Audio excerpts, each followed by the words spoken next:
حسد کی حقیقت، اس کا حکم، اقسام اور درجات۔ حسد کی تعریف۔ جاننا چاہیے کہ حسد صرف نعمت اور عطائے خداوندی پر ہوتا ہے۔ اللہ تعالیٰ اپنے کسی بندے پر جب کوئی انعام فرماتا ہے تو اس کے بھائی کی دو حالتیں ہوتی ہیں، ایک یہ کہ وہ اس نعمت کو ناپسند کرتا ہے اور اس کے زوال کی خواہش کرتا ہے، یہ حالت حسد ہے۔ اس تفصیل کی روح سے حسد کی تعریف یہ ہوئی، نعمت کو ناپسند کرنا اور اس کے زوال کی خواہش کرنا۔ دوسری حالت یہ ہے کہ نہ وہ اس نعمت کے زوال کی خواہش کرتا ہے اور نہ اس کے وجود کو باقی رہنے کو برا جانتا ہے، لیکن یہ ضرور چاہتا ہے کہ اسے بھی ایسی ہی نعمت مل جائے۔ اس کا نام غبطہ یا منافقت ہے۔ کبھی منافقت حسد کے معنی میں اور حسد منافقت کے معنی میں بھی استعمال ہوتا ہے، اور یہ دونوں لفظ ایک دوسرے کا مفہوم ادا کرتے ہیں۔ فہم معنی کے بعد الفاظ کی کوئی اہمیت بھی نہیں رہ جاتی، اس لیے ایک دوسرے پر ان کے اطلاق میں کوئی مذائقہ نہیں ہے۔ رسول اکرم صلی اللہ علیہ وسلم کا ارشاد ہے، ان المؤمن یغبط المنافق یحسد، مومن غبطہ کرتا ہے اور منافق حسد کرتا ہے۔ اور یہاں مترجم نے حاشیے میں لکھا ہے کہ مجھے اس کی کوئی اصل نہیں ملی، البتہ یہ فضیل ابن عیاض رحمۃ اللہ علیہ کا قول ہے، اور یہاں مترجم کا حاشیہ ختم ہوتا ہے۔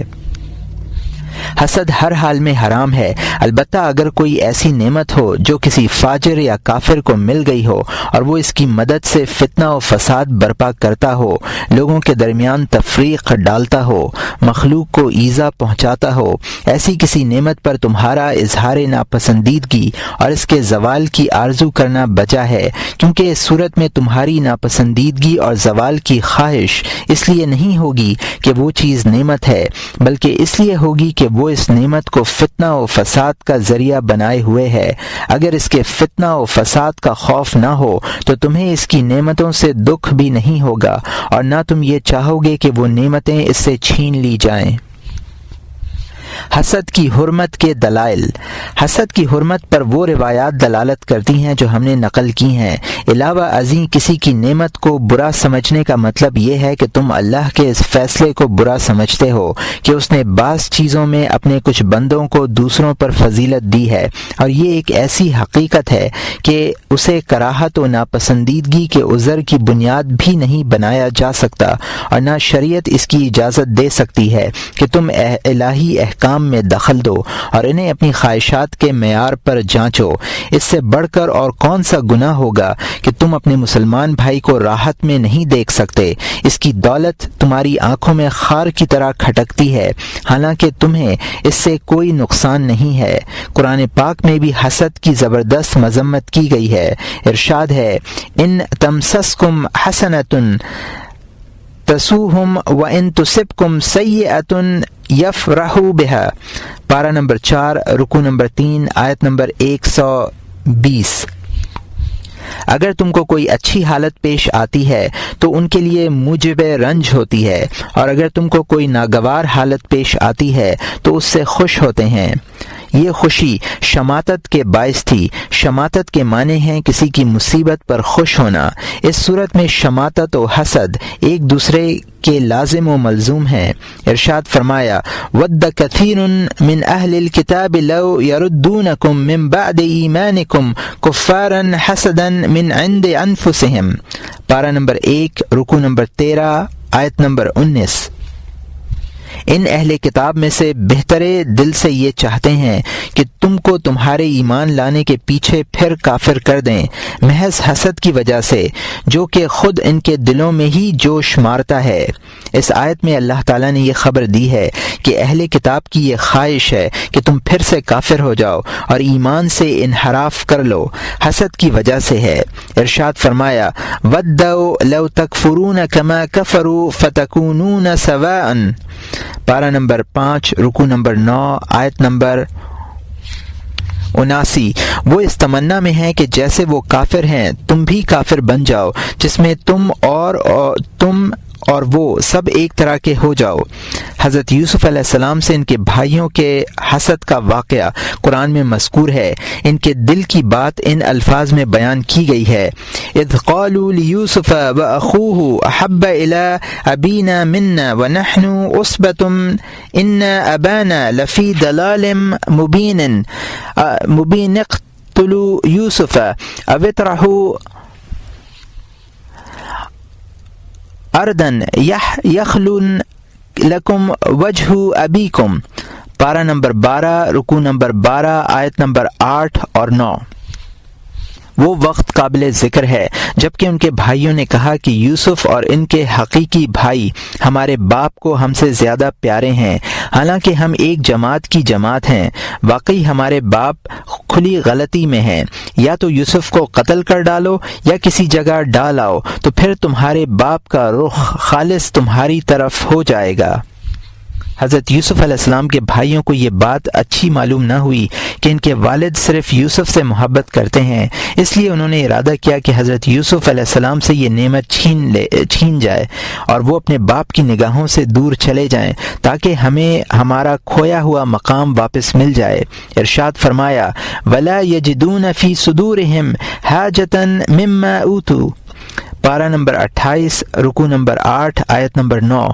اور مہاجرین کو جو کچھ ملتا ہے اس سے یہ انصار اپنے دلوں میں کوئی رشک نہیں پاتے، یعنی وہ لوگ دوسروں کی نعمتیں دیکھ کر تنگ دل اور افسردہ نہیں ہوتے۔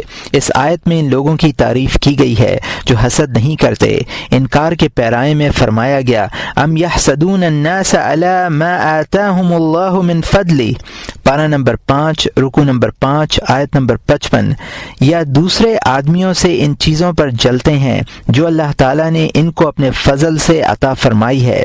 آیت کریمہ الا الذین اوتوا من بعد ما جاءتهم البینات بغیا بینہم میں بغیا سے مراد حسد ہے۔ اسی طرح اس آیت میں بھی وما تفرقوا الا من بعد ما جاءهم العلم بغیا بینہم، پارہ نمبر 25، رکوع نمبر 3، آیت نمبر 14۔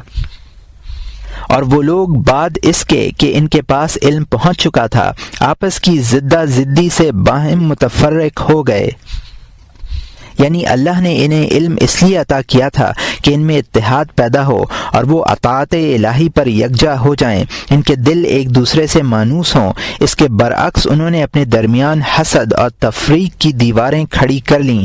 ہر شخص اقتدار اور حکومت کا دعوے دار بن بیٹھا اور ہر شخص یہ خواہش کرنے لگا کہ لوگ اس کی بات سنیں، اسی کی بات مانیں۔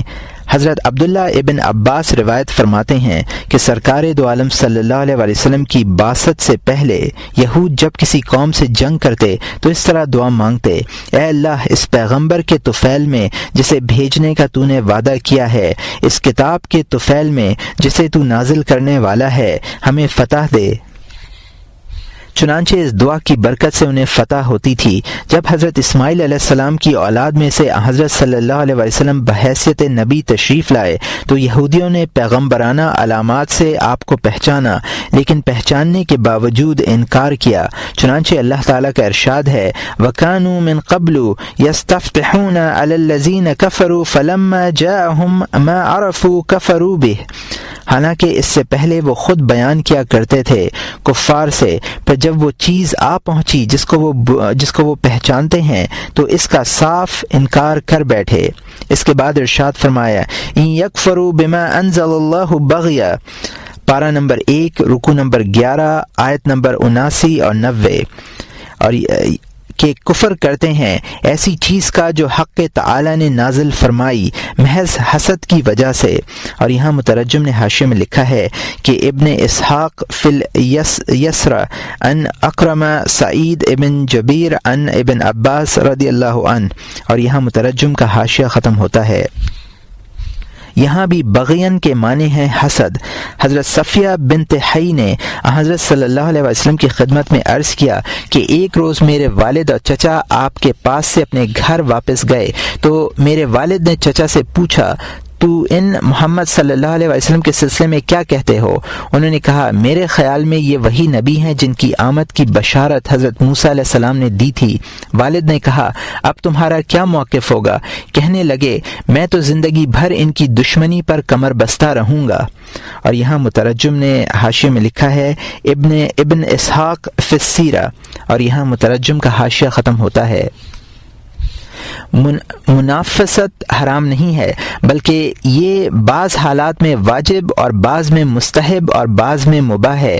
کبھی منافست کے معنی میں حسد، اور حسد کے لیے منافست کا لفظ بھی بولا جاتا ہے، جیسا کہ قسم ابن عباس سے منقول ہے کہ میں نے اور فضل نے یہ ارادہ کیا کہ ہم سرکار دو عالم صلی اللہ علیہ وسلم کی خدمت میں حاضر ہو کر یہ درخواست کریں کہ ہمیں صدقات کی وصولیابی پر مقرر کیا جائے۔ حضرت علی رضی اللہ تعالیٰ عنہ نے ہم سے کہا کہ تم یہ درخواست لے کر ہرگز نہ جاؤ، تمہاری درخواست منظور نہ ہوگی۔ ہم نے ان سے کہا کہ تم منافست یعنی حسد کی وجہ سے ایسا کہہ رہے ہو؟ حضرت صلی اللہ علیہ وسلم نے اپنی صاحبزادی سے تمہاری شادی کی، بخدا ہم نے اس وقت بھی منافست یعنی حسد نہیں کی۔ منافست نفاست سے مشتق ہے، اور اس کی اباحت پر قرآن کریم کی یہ آیات دلالت کرتی ہیں۔ وفی ذلک فلیتنافس المتنافسون، پارہ نمبر 3 رکوع نمبر 8 آیت نمبر 26۔ اور حسد کرنے والوں کو ایسی چیز کی حرص کرنی چاہیے، اور حرص کرنے والوں کو ایسی چیز کی حرص کرنی چاہیے۔ سابقوا الی مغفرۃ من ربکم، پارہ نمبر 27 رکوع نمبر 19 آیت نمبر 21۔ تم اپنے پروردگار کی مغفرت کی طرف دوڑو، اس لیے کہ مسابقت وہاں ہوتی ہے جہاں کسی چیز کے ضائع ہو جانے کا خوف ہو۔ یہ ایسا ہے جیسے دو غلام اپنے آقا کی خدمت میں اس لیے سبقت کریں کہ کہیں دوسرا اس سے پہلے نہ پہنچ جائے اور آقا کے دل میں جگہ بنا لے۔ حدیث شریف میں بھی منافست کے جواز کی صراحت موجود ہے۔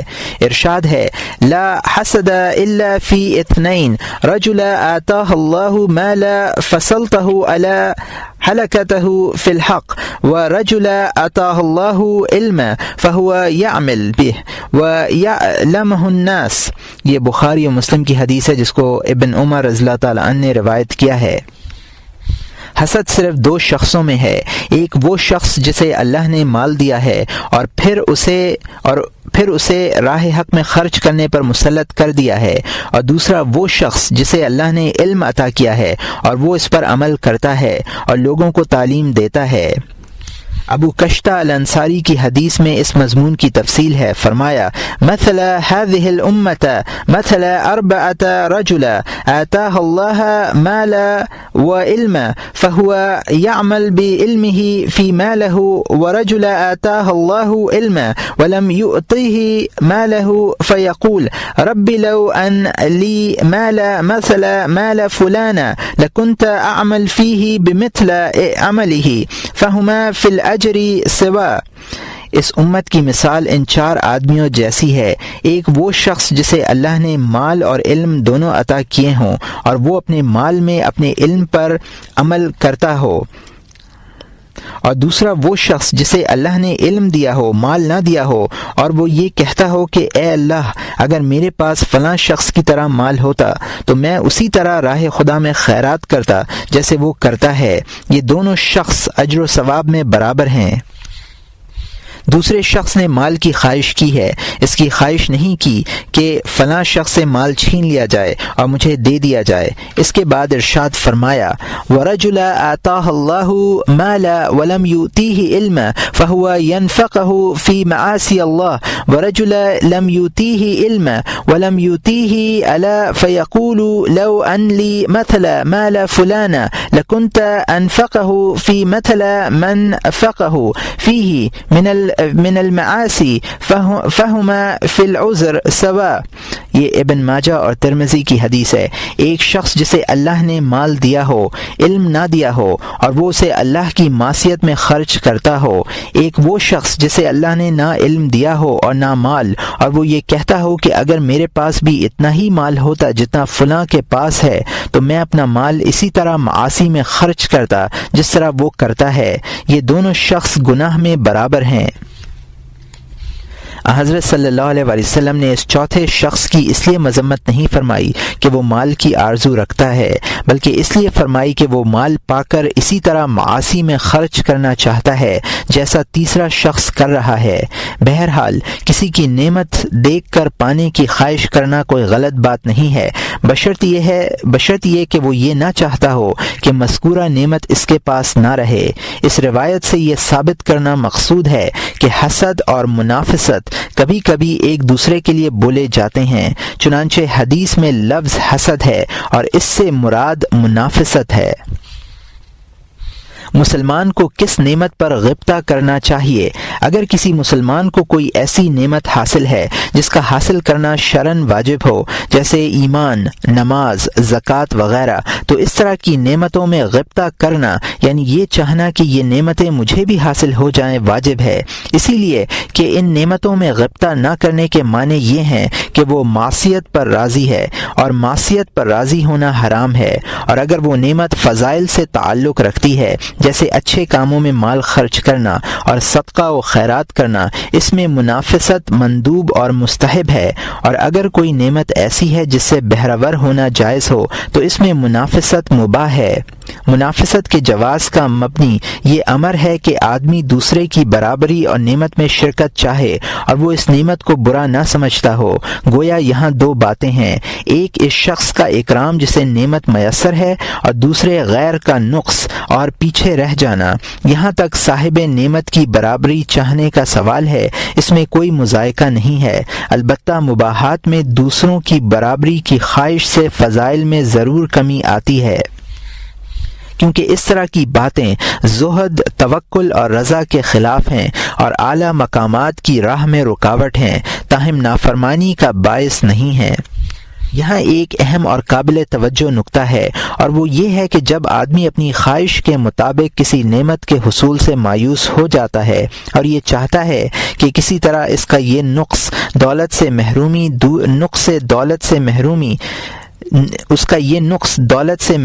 دور ہو جائے، اور یہ نقص دو ہی طریقوں سے دور ہو سکتا ہے، یا تو اس جیسی نعمت مل جائے یا دوسرے شخص کے پاس بھی وہ نعمت باقی نہ رہے۔ جب ایک راستہ مسدود ہو جاتا ہے تو لامحالہ دوسرا راستہ اختیار کیا جاتا ہے، چنانچہ جب دوسرے شخص کے پاس بھی وہ نعمت باقی نہیں رہتی تب اسے سکون ملتا ہے، کیونکہ اس کی نعمت کے زوال سے اسے برابری مل جاتی ہے۔ یہ ایک ایسی بات ہے جس سے بہت کم دل خالی ہوں گے۔ اگر کبھی کسی نعمت پر غبطہ کرنے کی نوبت پیش آئے تو نفس سے دریافت کرے کہ اگر دوسرے شخص کی نعمت کا مجھے اختیار مل جائے تو میں کیا کروں گا۔ اگر جواب یہ ہو کہ اگر مجھے اختیار مل جائے تو میں یہ نعمت اس سے چھین لوں اور اپنی طرح اسے بھی محروم کر دوں، جاننا چاہیے کہ یہ خواہش حسد ہے۔ اور اگر یہ خیال ہو کہ میں قدرت و اختیار کے باوجود دوسرے کو اس کی نعمت سے محروم نہ کر سکوں گا، البتہ میں یہ ضرور چاہوں گا کہ ایسی ہی نعمت مجھے بھی مل جائے، یہ غبطہ ہے اور اس کے جواز میں کوئی شبہ نہیں ہے، کیونکہ نہ اس کا دین اسے دوسرے کو نعمت سے محروم کرنے کی اجازت دیتا ہے اور نہ عقل ہی کا یہ فیصلہ ہے۔ غالباً اس حدیث شریف میں یہی نقطہ مراد ہے، ثلاثہ لا ينفعك المؤمن عنہن الحسد والظن والطیرہ، تین چیزیں ایسی ہیں کہ مومن ان سے خالی نہیں ہوتا، حسد، ظن اور بدفعلی۔ اور حسد کے علاج کے ضمن میں ارشاد فرمایا، اذا حسدت فلا تبغ، اگر حسد ہو تو خواہش مت کر۔ اس کے معنی یہ ہیں کہ اگر تیرے دل میں کوئی خیال گزرے تو بھی تو اس کے مطابق عمل نہ کر۔ شاید ہی کوئی انسان ایسا ہو جو کسی دوسرے کے برابر بننا چاہے اور اس کی خواہش پوری نہ ہو، پھر وہ یہ نہ چاہے کہ دوسرے کے پاس بھی یہ نعمت باقی نہ رہے، بلکہ اس کا خیال آتا ہی ہے، ورنہ اس پر ہمیشہ فوقیت رہے گی۔ اس طرح کی منافست حرام حسد کے برابر ہے۔ اس صورت میں احتیاط ضروری ہے، کیونکہ یہ خطرے کا محل ہے۔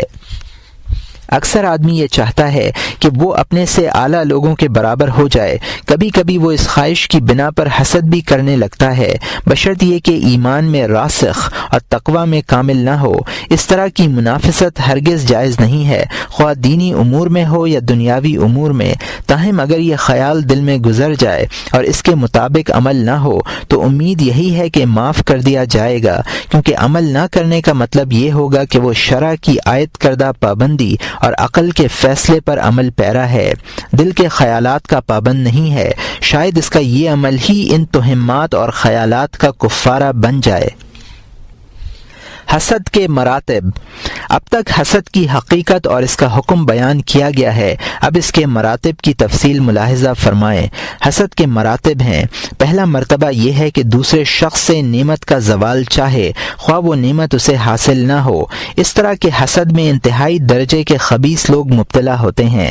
دوسرا مرتبہ یہ ہے کہ دوسرے سے نعمت کا زوال اس لیے چاہے کہ وہ نعمت اسے مل جائے، جیسے کوئی شخص خوبصورت عورت، عالیشان مکان اور جاہ و منصب کا خواہش مند ہو، اس صورت میں وہ نعمت کا طلبگار ہو، دوسرے سے چھن جانے کا خواہش مند نہیں ہے۔ تیسرا مرتبہ یہ ہے کہ وہ شخص کسی مخصوص نعمت کا طلبگار نہ ہو بلکہ اس جیسی نعمت چاہتا ہو، چنانچہ جب وہ اس جیسی نعمت کے حصول سے عاجز ہو جائے تو یہ خواہش کرے کہ دوسرے کے پاس بھی یہ نعمت باقی نہ رہے تاکہ دونوں برابر ہو جائیں۔ چوتھا درجہ یہ ہے کہ وہ اس جیسی نعمت چاہتا ہو لیکن نہ ملنے کی صورت میں یہ خواہش بھی نہ رکھتا ہو کہ دوسرا بھی اس سے محروم ہو جائے۔ یہ آخری درجہ قابل معافی ہے اگر دنیاوی امور کے سلسلے میں ہو اور مستحب ہے اگر دینی امور میں ہو۔ تیسرے درجے میں خیر و شر دونوں ہی پہلو ہیں۔ دوسرا درجہ تیسرے سے ہلکا ہے۔ پہلا درجہ ہر حال میں مذموم ہے۔ کسی شخص سے نعمت کا زوال نہ چاہنا اچھا ہے، لیکن یہ بات اچھی نہیں ہے کہ جو نعمت دوسرے کے پاس ہے اسے اپنا بنانا چاہے۔ ارشاد باری ہے وَلَا تَتَمَنَّوْا مَا فَضَّلَ اللَّهُ بِهِ بَعْضُكُمْ عَلَى بَعْضٍ، پارہ نمبر 5 رکو نمبر 2 آیت نمبر 32۔ اور تم ایسے امر کی تمنا مت کیا کرو جس میں اللہ تعالی نے بعضوں کو بعضوں پر فوقیت بخشی ہے۔ منافقت اور حسد کے اسباب۔ منافست کا سبب تو اس چیز کی محبت ہے جس میں منافست کی جائے۔ اگر وہ امر دینی ہے تو اس کا سبب اللہ کی محبت، اس اطاعت و رضا کے حصول کا جذبہ ہے، اور امر دنیاوی ہے تو اس کا سبب دنیاوی مباحات کا حصول اور ان سے لذت اٹھانے کی خواہش ہے۔ اس وقت ہمیں حسد کے اسباب و محرکات سے غرض ہے۔ یوں تو حسد کے بے شمار اسباب ہیں، لیکن بحیثیت مجموعی انہیں 7 اسباب میں منحصر سمجھا جا سکتا ہے۔ اول عداوت، دوم عزت کی خواہش، سوم کبر، چہارم تعجب، پنجم مقاصد کے فوت ہونے کا خوف، ششم ریاست و جاہ کی محبت، ہفتم خبث باطن اور بخل نفس، کیونکہ آدمی کسی دوسرے کے پاس نعمت اس لیے بھی نہیں دیکھنا چاہتا کہ صاحب نعمت اس کا دشمن ہے، اور دشمن کی راحت کسی کو نہیں بھائی۔ یہ برابر کے لوگوں کے ساتھ ہی مخصوص نہیں بلکہ بعض خسیس اور پسماندہ لوگ بادشاہوں سے جلتے ہیں اور ان کی نعمت اقتدار کا زوال چاہتے ہیں، اس لیے کہ کبھی بادشاہوں سے براہ راست انہیں تکلیف پہنچتی ہے، اور کبھی ان لوگوں کو جنہیں ان سے محبت ہے، کبھی صاحب نعمت کی خود پسندی، مفاخرت اور نعمت کی بنا پر غرور دوسرے کے لیے ناقابل برداشت ہو جاتا ہے، اور وہ یہ نہیں چاہتا کہ صاحب نعمت اس پر برتری پائے، اس لیے وہ حسد کرنے لگتا ہے تاکہ وہ نعمت اس سے چھن جائے اور دونوں برابر ہو جائیں۔ یہی معنی ہیں تعزز کے۔ کبھی حاسد کے دل میں محسود کے لیے غرور ہوتا ہے اور وہ محسود کی نعمت کی وجہ سے اپنے کبر کا اظہار نہیں کر پاتا۔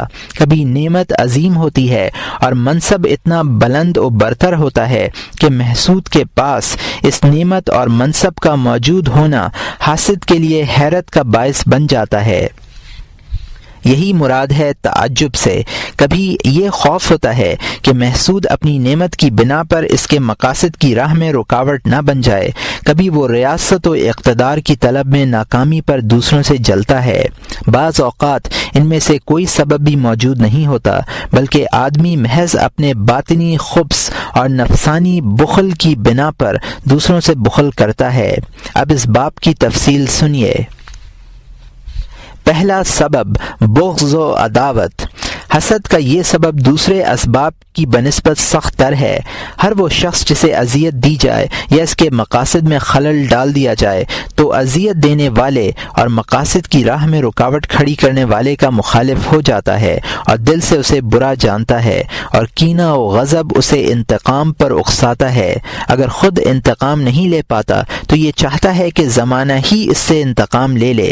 حد یہ ہے کہ اگر دشمن کو کوئی پریشانی لاحق ہو جائے یا اس پر کسی طرح کی کوئی مصیبت آ پڑے تو وہ اسے اپنی بزرگی اور باری تعالیٰ کے ہاں اپنے درجات کی بلندی اور قربت سے تعبیر کرتا ہے، اور اگر دشمن کو اس کی خواہش کے الرغم کوئی نعمت مل جائے یا کوئی منصب حاصل ہو جائے تو سمجھتا ہے کہ شاید میں بارگاہ ایزدی میں مقبول نہیں ہوں، تبھی تو مجھے ناکامی کا منہ دیکھنا پڑا، دشمن کو فتح ہوئی۔ حاصل یہ ہے کہ حسد اور دشمنی ایک دوسرے کے لیے لازم و ملزوم ہیں۔ تقوی اور احتیاط کا تقاضا یہ ہے کہ اس طرح کے حسد کو دل میں جگہ نہ دے اور اسے برا سمجھے۔ یہ ممکن نہیں ہے کہ کسی انسان سے نفرت ہونے کے باوجود اس کی خوشی اور غم دونوں برابر ہوں۔ حسد ایک مہلک بیماری ہے۔ کفار کے سلسلے میں باری تعالیٰ نے ارشاد فرمایا، وَإِذَا لَقُوكُمْ قَالُوا آمَنَّا وَإِذَا خَلَوْا عَضُّوا عَلَيْكُمُ الْأَنَامِلَ مِنَ الْغَيْظِ قُلْ مُوتُوا بَغِيظِكُمْ إِنَّ اللَّهَ عَلِيمٌ بِذَاتِ الصُّدُورِ۔ پارہ نمبر 4 رکوع نمبر 3 آیت نمبر 119۔ اور جب الگ ہوتے ہیں تو تم پر اپنی انگلیاں کاٹ کاٹ کر کھاتے ہیں، مارے غیظ کے۔ آپ کہہ دیجئے کہ تم مرے رہو اپنے غصے میں، بے شک خدا تعالی خوب جانتے ہیں دلوں کی باتوں کو۔ مزید فرمایا، ان تمسسکم حسنۃ تسوہم وان تصبکم سیئۃ یفرحوا بہا۔ پارہ نمبر 4 رکوع نمبر 3 آیت نمبر 120۔ اگر تم کو کوئی اچھی حالت پیش آتی ہے تو ان کے لیے موجب رنج ہوتی ہے، اور اگر تم کو کوئی ناگوار حالت پیش آتی ہے تو اس سے خوش ہوتے ہیں۔ نیز ارشاد فرمایا، وَدُّوا مَا عَنِتُّمْ قَدْ بَدَتِ الْبَغْضَاءُ مِنْ أَفْوَاهِهِمْ وَمَا تُخْفِي صُدُورُهُمْ أَكْبَرُ۔ پارہ نمبر 4 رکوع نمبر 3 آیت نمبر 118۔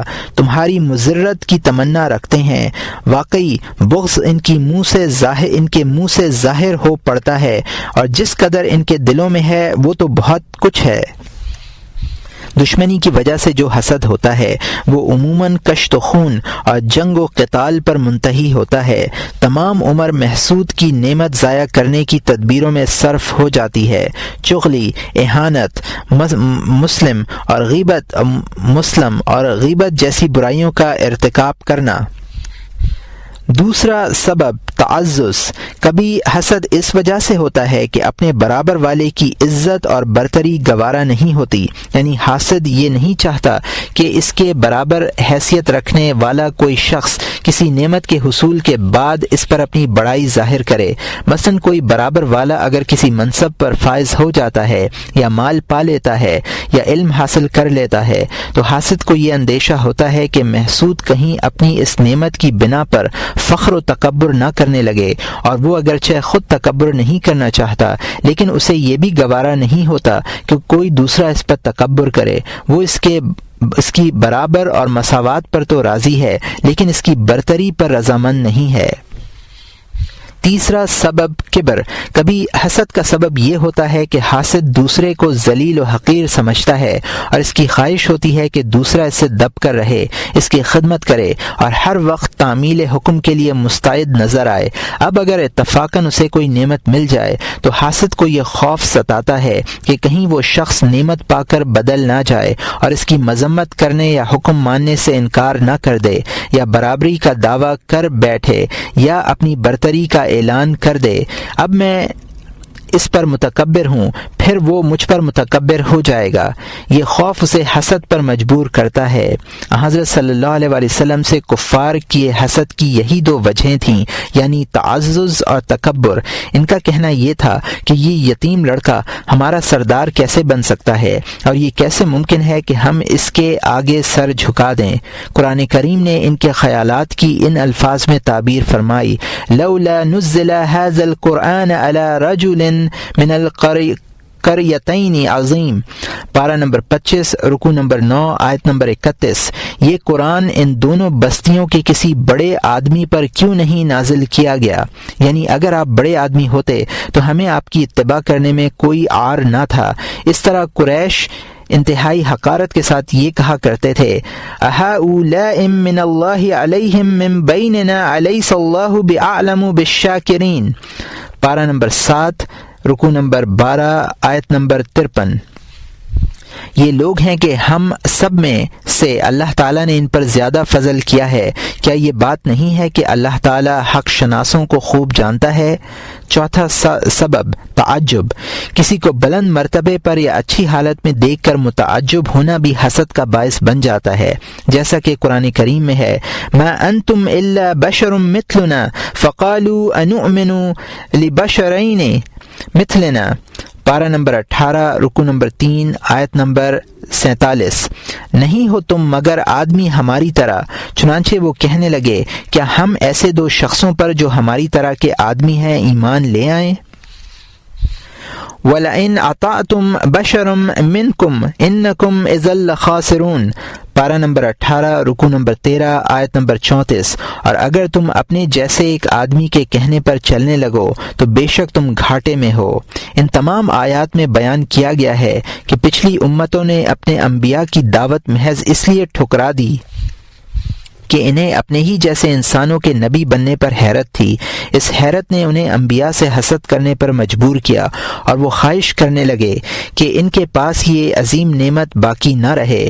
وہ اس بات سے ڈرے کہ کہیں انہی جیسے افراد ان پر فائق نہ ہو جائیں۔ انبیاء سے ان کی قوموں نے جو حسد کیا اس کا سبب یہی تعجب تھا، طلب ریاست، تعزز، تکبر یا عداوت وغیرہ اسباب نہیں تھے۔ چنانچہ وہ لوگ برملا کہا کرتے تھے، ابعث اللہ بشر الرسول، پارہ نمبر 15 رکوع نمبر 11 آیت نمبر 94۔ کیا اللہ تعالیٰ نے آدمی کو رسول بنا کر بھیجا ہے؟ لولا انزل علینا الملائکۃ، پارہ نمبر 19 رکوع نمبر 10 آیت نمبر 21۔ ہمارے پاس فرشتے کیوں نہیں آتے؟ اللہ تعالیٰ نے ان کے تعجب کو اس طرح ظاہر فرمایا، او عجبتم ان جاءکم ذکر من ربکم علی رجل منکم، پارہ نمبر 8 رکوع نمبر 15 آیت نمبر 63۔ کیا تم اس بات سے تعجب کرتے ہو کہ تمہارے پروردگار کی طرف سے تمہارے پاس ایک ایسے شخص کی معرفت جو تمہاری ہی جنس کا ہے کوئی نصیحت کی بات آ گئی؟ پانچواں سبب مقصود کا فوت ہونا، یہ سب ان دو آدمیوں کے ساتھ مخصوص ہیں جو ایک ہی مقصد کے لیے کوشاں ہوں، چنانچہ ایک دوسرے سے ہر اس نعمت پر حسد کرتا ہے جو اس مقصد کی تکمیل میں معاون ثابت ہو سکتی ہو۔ اسی قبیل سے سوتنوں کا حسد ہے کہ وہ زوجیت کے مقاصد کی بدعی ہوتی ہیں۔ والدین کے دل میں جگہ بنانے کے لیے دو بھائیوں کی مزاحمت اور ایک دوسرے سے حسد بھی اسی سبب سے متعلق ہے، کیونکہ مال کا حصول اور عزت والدین کی خوشنودی میں مضمر ہوتی ہے، اور ہر ایک چاہتا ہے کہ وہ ان کی خوشنودی حاصل کر کے تنہا ان کے مال کا مالک بن جائے۔ یہی حال ایک استاد کے دو شاگردوں کا ہے کہ ان میں سے ہر شاگرد کی یہ کوشش ہوتی ہے کہ وہ استاد کی زیادہ سے زیادہ خدمت و اطاعت کے ذریعے زیادہ سے زیادہ فیض پالے۔ بادشاہ کے مصاحبین اور حاشیہ نشینوں کی باہمی نفرت اور بغض بھی اسی لیے ہوتا ہے کہ ان میں سے ہر شخص بادشاہ کی قربت کو جاہ و مال کے حصول کا ذریعہ بنانا چاہتا ہے۔ ایک شہر کے چند واعظین بھی اسی لیے ایک دوسرے سے حسد کرتے ہیں کہ ان میں سے ہر واعظ اہل شہر میں تنہا مقبول ہونا چاہتا ہے تاکہ زیادہ سے زیادہ دولت سمیٹ سکے۔ چھٹا سبب جاہ و اقتدار کی خواہش، کبھی جاہ و اقتدار کی خواہش کی بنا پر حسد کیا جاتا ہے۔ مثلا کوئی شخص کسی فن میں بے مثال ہو اور وہ یہ چاہتا ہو کہ کوئی دوسرا یہ فن حاصل نہ کر پائے تاکہ میں بطور سکہ رائج الوقت مقبول رہوں، لوگ میری تعریف کریں، میری خوشامد پر مجبور ہوں، مجھے یکتائے زمانہ اور فرید وقت جیسے خطابات سے یاد کریں۔ اس شخص کا تعریف اور مقبولیت کے علاوہ کوئی دوسرا مادی مقصد نہیں ہوتا، یعنی وہ یہ نہیں چاہتا کہ میں میں اپنے فن کے ذریعے دولت سمیٹوں یا کوئی دوسرا مقصد حاصل کروں، پس طبعاً وہ خوشامد پسند ہوتا ہے اور یہ چاہتا ہے کہ لوگ اس فن میں اس کے دستے نگر رہیں۔ چنانچہ اگر کوئی دوسرا اس فن میں کوئی شد بد پیدا کرتا ہے تو اسے جلن ہوتی ہے اور اس کی شہرت اور برابری سے اسے تکلیف پہنچتی ہے، اور وہ دل سے اس کی موت کا خواہاں ہوتا ہے اور اس نعمت کے زوال کی تمنا کرتا ہے جس میں دوسرے شخص نے شرکت کر کے اس کی انفرادیت ختم کی ہے۔ مثلاً بہادری، علم، عبادت، ہنر، خوبصورتی اور دولت وغیرہ چیزیں کہ اگر کسی کے پاس ہوں تو وہ ان پر فخر کرتا ہے، اور تنہا ان کا مالک ہو تو فخر اور سرور کا عالم پوچھنا ہی کیا ہے۔ اس سبب میں نہ عداوت کار فرما ہوتی ہے، نہ تعزز، نہ محسود پر تکبر، اور نہ مقاصد کے فوت ہونے کا خوف، بس صرف یہ ایک خواہش ہوتی ہے کہ انفرادیت کا جو مقام اسے ملا ہوا ہے وہ باقی رہے۔ یہ خواہش اس خواہش کے علاوہ ہے جو لوگوں کے دلوں میں جگہ بنانے کے لیے علماء کیا کرتے ہیں تاکہ ریاست کے علاوہ بھی ان کے مقاصد پورے ہو سکیں۔ علماء یہود نے سرکار دو عالم صلی اللہ علیہ وسلم کی اتباع کا اسی لیے انکار کیا تھا کہ اگر انہوں نے اتباع کی تو ان کا علم منسوخ ہو جائے گا اور معاشرے میں ان کی کوئی وقت یا مقام باقی نہیں رہے گا۔ 7واں سبب خباثت نفس۔ نفس کی خباثت اور خیر کے سلسلے میں دل کا بخیل ہونا بھی حسد کا بڑا سبب ہے۔ تمہیں ایسے لوگ آسانی سے مل جائیں گے جنہیں نہ ریاست کی آرزو ہوگی، نہ تکبر ہوگا، نہ مال کی طلب ہوگی، نہ کچھ مقاصد ہوں گے جن کا ضائع جانے کا خوف ہو۔ اس کے باوجود جب ان کے سامنے کسی شخص کا حال بیان کیا جائے اور ان کے علم میں یہ بات آئے گی کہ وہ فلاں نعمت خداوندی سے بہرور ہے تو ان کے سینے پر سانپ لوٹیں گے، اور جب انہیں بتلایا جائے گا کہ فلاں شخص آج کل پریشانیوں سے گزر رہا ہے، اسے اپنے مقاصد میں ناکامی ہوئی ہے یا وہ اقتصادی تنگی کا شکار ہے، یہ سن کر ان بدباطن لوگوں کو دلی مسرت ہوگی۔ ان لوگوں کی خواہش ہوتی ہے کہ کوئی شخص کبھی فلاح نہ پائے۔ وہ دوسروں پر باری تعالی کے انعامات کی بارش دیکھ کر اس طرح مضطرب اور بے چین ہوتے ہیں گویا وہ انعامات ان کے خزانہ خاص سے چھین کر دیے گئے ہوں۔ کہا جاتا ہے کہ بخیل وہ شخص ہے جو اپنے مال میں بخل کرے، اور شحیح وہ ہے جو دوسروں کے مال میں بخیل ہو۔ یہ لوگ گویا اللہ کی نعمت میں بخل کرتے ہیں اور ان لوگوں سے جلتے ہیں جن سے نہ انہیں کوئی دشمنی ہے اور نہ ان کے مابین کسی قسم کا کوئی ربط ہے۔ اس حسد کا ظاہری سبب خباثت نفس کے علاوہ دوسرا نہیں ہے۔ یہ اس طبعی رذالت کا رد عمل ہے جو جبلت بن چکی ہے۔ اس کا علاج انتہائی دشوار ہے کیونکہ اس کے علاوہ حسد کے جتنے بھی اسباب ہیں وہ عارضی ہوتے ہیں اور ان کا ازالہ ممکن نہیں ہے، جبکہ یہ فطری خبث ہے، کسی عارضی سبب کی راہ سے نہیں ہے، اس لیے اس کا ازالہ مشکل ہے۔ یہ چند اسباب ہیں جن سے حسد پیدا ہوتا ہے۔ کبھی ایک ہی شخص میں یہ تمام اسباب یا ان میں سے بعض بیک وقت پائے جاتے ہیں۔ اس صورت میں اس کا حسد بھی بڑا ہوتا ہے اور قوت میں اتنا زیادہ ہوتا ہے کہ وہ کوشش اور خواہش کے باوجود اسے دل میں مخفی نہیں رکھ پاتا بلکہ کھلی دشمنی پر اتر آتا ہے۔ اکثر حاسدانہ مزاج رکھنے والوں کا یہی حال ہے کہ وہ کسی ایک سبب کی بنا پر حد نہیں کرتے بلکہ ان میں سے ایک سے زیادہ سبب موجود ہوتے ہیں۔ یہی وجہ ہے کہ ہر جگہ اور ہر وقت کشت و خون کے مناظر دیکھنے کو ملتے ہیں۔ برابر کا درجہ رکھنے والوں، بھائیوں اور عزیزوں میں حسد کی کثرت اور غیروں میں اس کی کمی کے اسباب۔ جاننا چاہیے کہ حسد ان لوگوں میں زیادہ ہوتا ہے جن میں مذکورہ اسباب زیادہ ہوتے ہیں اور ان لوگوں میں قوی ہوتا ہے جن میں مذکورہ اسباب میں سے کئی جمع ہو جاتے ہیں۔ اس لیے کہ یہ ممکن ہے کہ ایک شخص اس لیے حسد کرتا ہو کہ اسے دوسرے کا متکبر ہونا پسند نہیں ہے، اور یہ بھی ممکن ہے کہ وہ خود متکبر ہو اور اس لیے حاسدانہ رویہ رکھتا ہو، یا اس سے دشمنی ہو اور اس کے باعث حسد کرتا ہو۔ یہ اسباب ان لوگوں میں زیادہ ہوتے ہیں جن کے آپس میں روابط اور تعلقات ہوں اور ان تعلقات کی بنا پر وہ مجالس اور تقریبات میں اکٹھے ہوتے ہوں یا ایک ہی جیسے مقاصد کے لیے جدوجہد کرتے ہوں۔ چنانچہ اگر ایک شخص دوسرے کا کسی مقصد میں مخالف ہو جاتا ہے تو یہ مخالفت اس کے دل میں کینہ پیدا کر دیتی ہے اور وہ یہ چاہنے لگتا ہے کہ میں اس شخص سے انتقام لوں، اور جس طرح اس نے میرے مقاصد کی راہ میں رکاوٹیں کھڑی کی ہیں اسی طرح میں بھی اس کے مقاصد پورے نہ ہونے دوں۔ پھر جہاں ایک سبب حسد کا پیدا ہوا، دوسرے اسباب خود بخود پیدا ہوتے چلے جاتے ہیں۔ دو مختلف شہروں میں رہنے والے دو آدمیوں میں کیونکہ کوئی رابطہ نہیں ہوتا اس لیے وہ ایک دوسرے سے حسد بھی نہیں کرتے، بلکہ اگر دو مختلف محلوں میں رہتے ہوں تب بھی حسد کم ہوتا ہے۔ البتہ اگر وہ مکان، بازار، مدرسے اور مسجد میں ایک دوسرے سے قریب رہتے ہوں یا ایک ہی جیسے مقاصد رکھتے ہوں تو ان کے مقاصد ایک دوسرے سے ٹکرائیں گے اور اس ٹکراؤ کے نتیجے میں بغض اور نفرت کے شعلے بھڑکیں گے، ان سے حسد کے اسباب پیدا ہوں گے۔ اسی لیے تم دیکھو گے کہ عالم سے حسد کرتا ہے نہ کہ عابد سے، اور عابد سے جلتا ہے نہ کہ عالم سے تاجر حسد کرتا ہے بلکہ موچی سے جلتا ہے، بزاز سے نہیں جلتا۔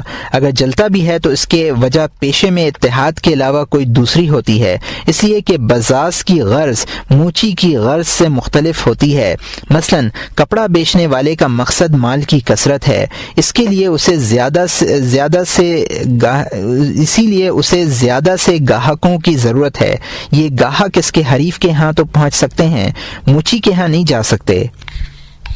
قاعدے میں اسے اپنے مقابل بزاز سے جلنا چاہیے۔ پھر وہ بزاز جو ایک دوسرے کے قریب ہوں زیادہ حسد کرتے ہیں۔ ان کپڑا فروشوں کی بنسبت جو دور رہتے ہیں اس لیے بہادر سے جلتا ہے، عالم سے نہیں جلتا، کیونکہ اس کا مقصد بہادری میں شہرت حاصل کرنا ہے نہ کہ علم میں۔ ظاہر ہے کہ عالم بہادری میں اس کا مزاحم نہیں ہو سکتا، اسی طرح عالم سے جلتا ہے، بہادر سے نہیں جلتا۔ پھر واعظ اپنے مقابل واعظ سے زیادہ حسد کرتا ہے بنسبت طبیب اور فقیہ کے، کیونکہ واعظ کے مقاصد طبیب اور فقیہ سے مختلف ہوتے ہیں۔ ان میں اگر کوئی قدر مشترک ہے تو وہ علم کی ہے۔ بھائی اپنے حقیقی بھائی یا چچا زاد سے غیروں کی بنسبت زیادہ حسد کرتا ہے۔ عورت ساس نندوں کے مقابلے میں اپنی سوتن سے زیادہ حسد کرتی ہے۔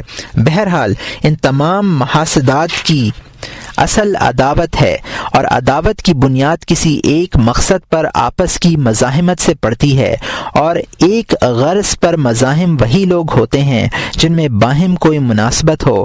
ہاں اگر کوئی ایسا شخص ہو جو ہر پہلو سے اور ہر جگہ شہرت کا بھوکا ہو، وہ یقیناً ہر شخص سے حسد کرے گا، کیونکہ ہر شخص اسے اپنے مقاصد کا مخالف نظر آئے گا۔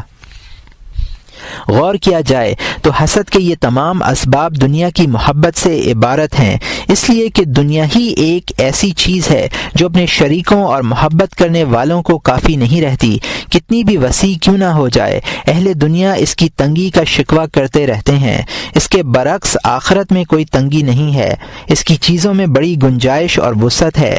آخرت کی مثال علم کی سی ہے کہ اس کا دائرہ بے حد وسیع ہے۔ اگر لاکھوں آدمی ایک بات کا علم حاصل کر لیں تب بھی وہ کم نہیں ہوتی، اور ہر شخص اپنے معلوم سے پورا نفع اٹھاتا ہے اور پوری لذت پاتا ہے۔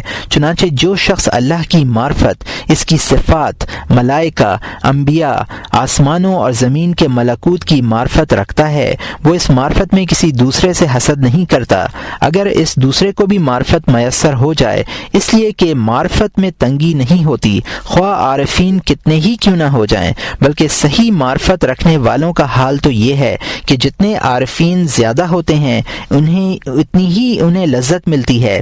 اس لیے علماء دین کے درمیان کبھی حسد نہیں ہوتا، کیونکہ ان کا مقصد اللہ عز و جل کی معرفت ہے، اور معرفت الہی ایک ناپیدا کنار سمندر ہے، اس میں تنگی نہیں ہے۔ ہر غوطہ خور اپنی جدوجہد کے بقدر اس کی تہ سے موتی نکال سکتا ہے۔ وہ اس معرفت کے ذریعے اللہ تعالی کی قربت حاصل کرنا چاہتے ہیں، اور اس میں بھی کوئی تنگی نہیں ہے کہ چند لوگوں کو مل جائے تو وہ دوسرے محروم رہ جائیں گے۔ اللہ کے یہاں سب سے زیادہ لذیذ نعمت اس کے دیدار کی نعمت ہے، نہ اس میں کوئی رکاوٹ ہوگی اور نہ مزاحمت، بلکہ سب لوگ یکساں طور پر اس کی دیدار کی لذت پائیں گے، بلکہ دیدار کرنے والوں کی کثرت سے دیدار کی لذت دوبالا ہی ہوگی۔ البتہ جب علماء کی مطمع نظر یہ ہوگا کہ وہ علم سے مال اور جاہ حاصل کریں تو ایک دوسرے سے حسد ضرور کریں گے، کیونکہ مال اعیان اور جسم سے تعلق رکھتا ہے۔ جب ایک کے ہاتھ میں آئے گا دوسرے کا ہاتھ ضرور خالی ہوگا، اور جاہ کے معنی ہیں قلوب کا مالک بننا۔ جب ایک شخص کا دل کسی عالم کی تعظیم اور عقیدت سے لبریز ہوگا دوسرے عالم کی عقیدت و احترام سے منحرف ضرور ہوگا، اگر عقیدت ہوئی بھی تو زیادہ نہ ہوگی۔ یہ بات یقیناً حسد کا باعث ہوگی۔ علم اور مال میں فرق یہ ہے کہ مال جب تک ایک کے ہاتھ سے نہیں نکلتا دوسرے کے ہاتھ میں نہیں پہنچتا، جبکہ علم عالم کے دل میں راسخ رہتا ہے اور تعلیم و تدریس سے ختم نہیں ہوتا بلکہ ختم ہوئے بغیر شاگردوں کے دلوں میں منتقل ہو جاتا ہے۔ پھر مال کا تعلق کیونکہ اجسام و اعیان سے ہے جو ایک حد پر جا کر منتہی ہو جاتے ہیں۔ اگر انسان تمام روئے زمین کا مالک بن جائے تو کوئی ایسی چیز باقی نہیں رہے گی جس کا وہ مالک ہو سکے۔ اس کے برخلاف علم کی کوئی حد اور انتہا نہیں ہے اور نہ اس کا احاطہ و استیعاب ممکن ہے۔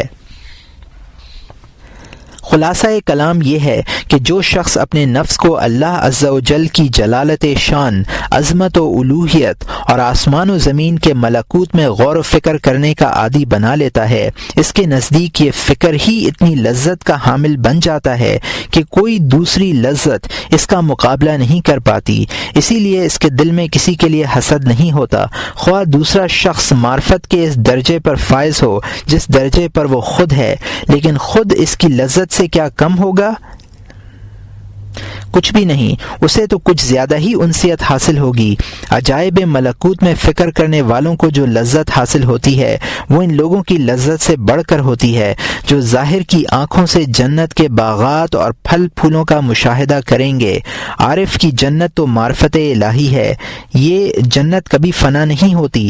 عارف ہمیشہ اس کے سبز و شاداب درختوں سے خوش ذائقہ پھل توڑتا رہتا ہے اور اپنی روح کی غذا بہم پہنچاتا رہتا ہے۔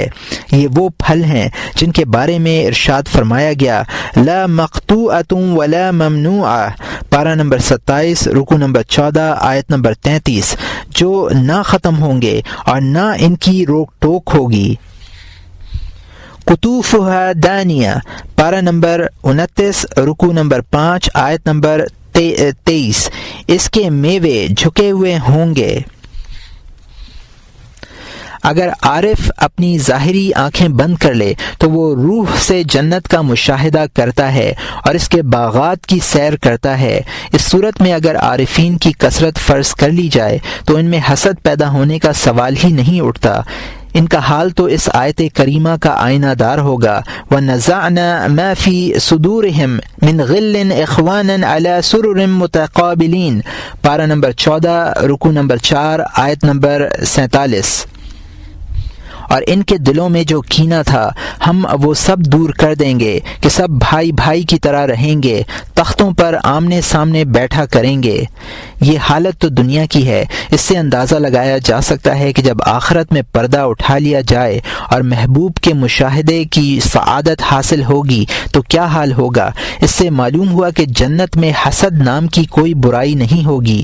نیز اس سے یہ بھی معلوم ہوا کہ دنیا میں جو لوگ اہل جنت ہیں وہ یہاں بھی حسد نہیں کرتے، کیونکہ جنت میں کسی طرح تنگی نہیں ہے اور نہ کوئی رکاوٹ ہے۔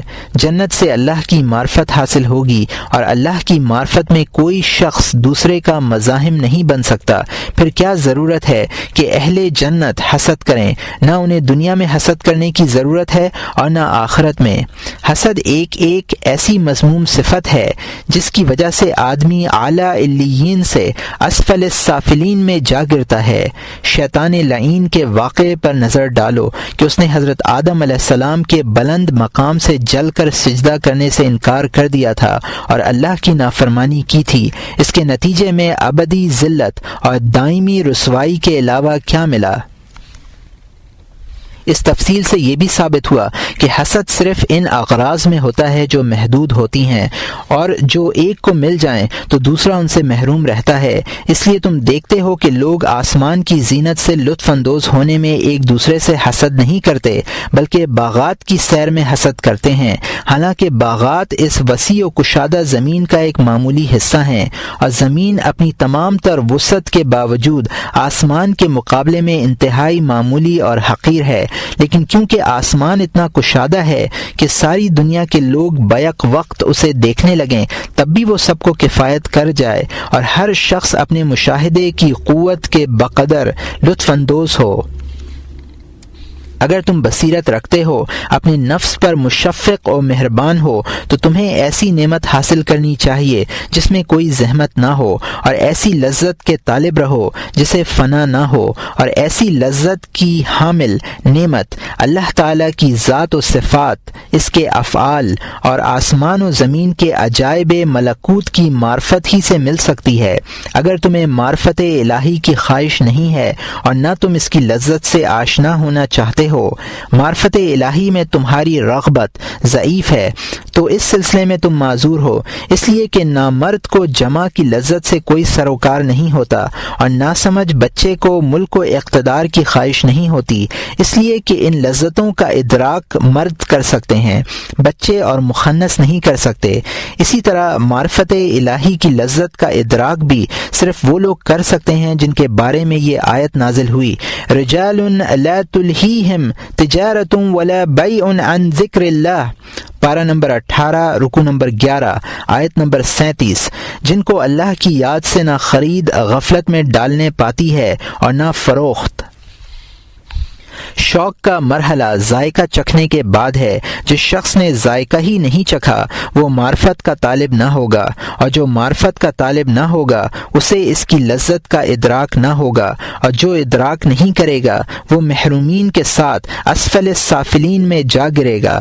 ارشاد ربانی ہے، وَمَن يَعْشُ عَن ذِكْرِ الرَّحْمَنِ نُقَيِّضْ لَهُ شَيْطَانًا فَهُوَ لَهُ قَرِينٌ، پارہ نمبر 25 رکوع نمبر 10 آیت نمبر 36۔ اور جو شخص اللہ کی نصیحت سے اندھا بن جائے ہم اس پر ایک شیطان مسلط کر دیتے ہیں۔ حسد کا ازالہ کرنے والی دوا۔ حسد دل کی عظیم ترین بیماریوں میں سے ایک ہے، اور دلوں کے امراض کا علاج علم و عمل ہی کے ذریعے ممکن ہے۔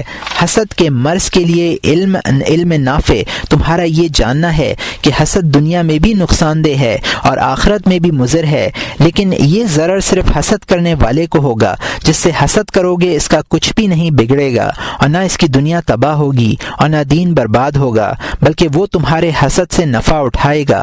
اگر تم بصیرت کے ساتھ یہ بات جان لو گے اور اپنے نفس کے دشمن اور دشمن کے دوست نہیں ہوگے تو تم یقیناً حسد سے گریز کرو گے۔ حسد کا دینی ضرر۔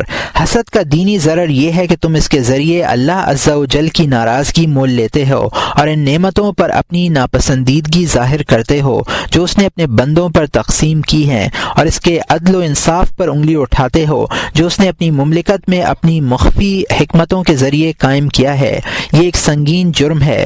توحید اور ایمان کی حدود میں اس سے بڑھ کر کوئی دوسرا گناہ نہیں ہو سکتا۔ اس کے علاوہ تم نے حسد کر کے ایک مسلمان کا برا چاہا ہے، جبکہ تمہیں اس کی خیر خواہی کرنی چاہیے تھی۔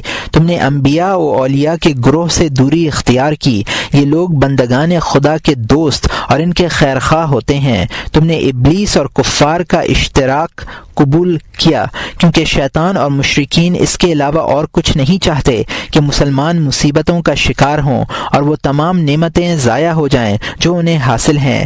حسد قلب کا خبث ہے۔ یہ دل کی نیکیوں کو اس طرح کھا لیتا ہے جس طرح آگ لکڑی کو کھا لیتی ہے، اور اسے اس طرح فنا کر دیتا ہے جس طرح رات دن کو نگل لیتی ہے۔ حسد کا دنیاوی نقصان۔ دنیا میں حسد کا نقصان یہ ہے کہ تم مسلسل تکلیف میں مبتلا رہتے ہو۔ جب بھی تمہارے محسود پہ نعمت نازل ہوتی ہے تمہارے سینے پر سانپ لوٹتے ہیں، جب بھی وہ راحت میں نظر آتا ہے تمہارا خون کھولنے لگتا ہے اور تم اس کی نعمتوں اور راحتوں کے ازالے کی تدبیریں کرنے لگتے ہو، اور جب کچھ نہیں بن پڑتا تو غم و الم اور حسرت و ندامت کی تصویر بن جاتے ہو۔ اس طرح حسد کر کے تم اپنے لیے مصیبتیں اور پریشانیاں سمیٹنے کے علاوہ کچھ نہیں کرتے، جبکہ محسود کا کچھ نہیں بگڑتا۔ بالفرض اگر تمہیں بعث بعد الموت اور قیامت کے دن حساب و کتاب اور جزا و سزا کا یقین نہیں ہے، تب بھی عقل مندی کا تقاضا یہ ہے کہ تم حسد سے بچو، کیونکہ اس سے دل کے غم اور تکلیف کے علاوہ کچھ حاصل نہیں ہوتا۔ اور اگر آخرت کے عذاب شدید کا یقین ہے تب تو بدرجہ اولا بچنا چاہیے۔ صاحب عقل سے یہ بات کچھ عجیب سی لگتی ہے کہ وہ کسی مادی نفع کے بغیر ہی باری تعالی کی ناراضگی مول لے۔ حسد سے نفع تو کیا ہو سکتا ہے، الٹا نقصان ہی اٹھانا پڑتا ہے اور دل کے لیے مسلسل عذاب اور تکلیف سمیٹنی پڑتی ہے۔ دنیا اور دین دونوں تباہ ہوتے ہیں، ہاتھ کچھ بھی نہیں آتا۔ پھر جس سے تم حسد کرتے ہو اس کے حال پر نظر ڈالو، کیا تمہارا حسد اسے کچھ نقصان پہنچاتا ہے؟ غور کرو تو اس کا جواب نفی میں ملے گا، نہ اس کی دنیا تباہ ہوگی اور نہ دین ضائع ہوگا، اس لیے کہ جو نعمتیں اسے میسر ہیں وہ تمہارے حسد کرنے سے ضائع تو جا نہیں سکتی، البتہ اس وقت تک باقی رہیں گی جو اللہ نے مقدر فرما دیا ہے۔ ارشاد باری ہے وَكُلُّ شَيْءٍ عِندَهُ بِمِقْدَارٍ، پارہ نمبر 13 رکوع نمبر 8 آیت نمبر 8، اور ہر چیز اللہ کے نزدیک ایک خاص انداز سے مقرر ہے۔ لِكُلِّ أَجَلٍ کتاب، پارہ نمبر 13 رکوع نمبر 12 آیت نمبر 38، اور ہر زمانے کے مناسب احکام ہیں۔ کسی نبی نے بارگاہ ایزدی میں ایک ایسی عورت کی شکایت کی جو مخلوق پر حکومت کرتی تھی اور ان پر مظالم ڈھاتی تھی۔ ارشاد ہوا کہ جو کچھ ہم نے ازل میں مقدر کر دیا ہے اس میں تغیر کا کوئی امکان نہیں ہے، جو اقبال اور نعمت اسے ملنی ہے وہ مل کر رہے گی، صبر کرو تاکہ وہ مدت گزر جائے جو اس کے لیے مقدر ہے اور اس کے راستے سے ہٹ جاؤ۔ معلوم ہوا کہ نعمت حسد سے زائل نہیں ہوتی، اور جب زائل نہیں ہوتی تو محسود کو تمہارے حسد سے کچھ نقصان نہیں پہنچتا، اور اگر تمہارا خیال یہ ہو کہ محسود کی نعمت میرے حسد سے زائل ہو سکتی ہے تو یہ انتہائی جہالت کی بات ہے اور اپنے نفس کے ساتھ دشمنی ہے۔ اس طرح گویا تم اپنے نفس کے لیے حسد کی مصیبت خرید رہے ہو۔ یقیناً تمہارا بھی کوئی نہ کوئی دشمن ضرور ہوگا جو تم سے حسد کرے گا۔ اگر حسد سے نعمت زائل ہو جایا کرے تو تمہارے پاس بھی اللہ کی نعمت نہ رہے گی، بلکہ ہر شخص محروم ہو جائے گا۔ حد یہ ہے کہ ایمان کی نعمت بھی سلب ہو جائے گی، کیونکہ کفار مومنین کے ایمان ہی سے تو جلتے ہیں، جیسا کہ قرآن کریم میں ارشاد ہے وَدَّ كَثِيرٌ مِّنْ أَهْلِ الْكِتَابِ لَوْ يَرُدُّونَكُمْ مِّن بَعْدِ إِيمَانِكُمْ كَفَّارًا حَسَدًا مِّنْ عِندِ أَنفُسِهِمْ، پارہ نمبر 1 رکوع نمبر 13 آیت نمبر 109۔ ان اہل کتاب میں سے بہتر دل سے یہ چاہتے ہیں کہ تم کو تمہارے ایمان لائے پیچھے پھر کافر کر ڈالیں، محض حسد کی وجہ سے جو کہ ان کے دلوں میں جوش مارتا ہے۔ چنانچہ جو شخص یہ چاہتا ہے کہ میرے حسد کی وجہ سے دوسرے کی نعمت سلب ہو جائے، وہ گویا یہ چاہتا ہے کہ کفار کے حسد کی وجہ سے ایمان کی نعمت سمیت میری تمام نعمتیں چھن جائیں، اور اگر تمہاری یہ خواہش ہو کہ میرے حسد کی وجہ سے تمام مخلوق کی نعمتیں سلب ہو جائیں اور دوسرے کے حسد کی وجہ سے میری نعمت زائل نہ ہو، یہ خواہش بھی سراسر جہالت ہے۔ اس لیے کہ تمام احمق حاسدین یہی چاہیں گے کہ ان کے محسود نعمت سے محروم ہو جائیں اور خود ان کی نعمتیں باقی رہیں۔ ظاہر ہے کہ تم میں کوئی ایسی خصوصیت نہیں ہے جس کی وجہ سے تمہیں فوقیت دی جائے۔ اللہ کی یہ نعمت کتنی عظیم ہے کہ کسی کے حسد سے نعمت زائل نہیں ہوتی، اس پر تمہیں اللہ کا شکر ادا کرنا چاہیے، لیکن افسوس تم اپنے عمل سے اس نعمت کی ناقدری کرتے ہو۔ جہاں تک محسود کے نفع کی بات ہے وہ بالکل واضح ہے، اسے دنیا میں بھی نفع پہنچتا ہے اور آخرت میں بھی پہنچے گا۔ دین کا نفع یہ ہے کہ وہ تمہارے حسد کی وجہ سے مظلوم بن گیا ہے، خاص طور پر اس وقت تمہارا حسد دل سے نکل کر زبان پر آ جاتا ہے یا عمل کی صورت میں ظاہر ہو جاتا ہے، یعنی جب اس کی برائی کرتے ہو، اس کی آبرو پر انگلی اٹھاتے ہو، اس کی غیبت کرتے ہو، اسے گالیاں دیتے ہو یا زد و کوب کرتے ہو، یہ سب وہ ہدایہ تحائف ہیں جو تم محسود کی خدمت میں پیش کرتے ہو، یعنی اپنی نیکیاں اس کے سپرد کر دیتے ہو، یہاں تک کہ جب تم اپنے محسود سے قیامت کے دن ملاقات کرو گے تو تمہارے دامن میں حسرتوں اور محرومیوں کے سوا کچھ نہ ہوگا، یعنی وہاں بھی تم تمام نعمتوں سے محروم رہو گے۔ جس طرح دنیا میں رہے تم نے اس کی نعمت کے زوال کی خواہش کی تھی، وہ اپنی جگہ باقی رہی، مزید نعمت اسے یہ ملی کہ تمہاری نیکیاں اس کے اعمال نامے کی زینت بن گئیں، اس کے حصے میں نعمتیں آئیں اور تمہارے حصے میں شقاوتیں۔ دنیا میں محسود کا فائدہ یہ ہے کہ اس کے دشمن ناکام و نامراد رہتے ہیں۔ عموماً لوگوں کی دلی خواہش یہ ہوتی ہے کہ میرے دشمنوں کو تکلیف اور رنج پہنچے اور ہمارے حساد خود اپنے حسد کی آگ میں جل کر خاک ہو جائیں۔ تمہارے حسد سے ان کی یہ خواہش پوری ہوتی ہے، وہ اپنی نعمتوں کے مزے لوٹتے ہیں اور تم حسرت و غم میں مبتلا رہتے ہو، تم خود ان کی مراد پوری کرنے کا سبب بنے ہو۔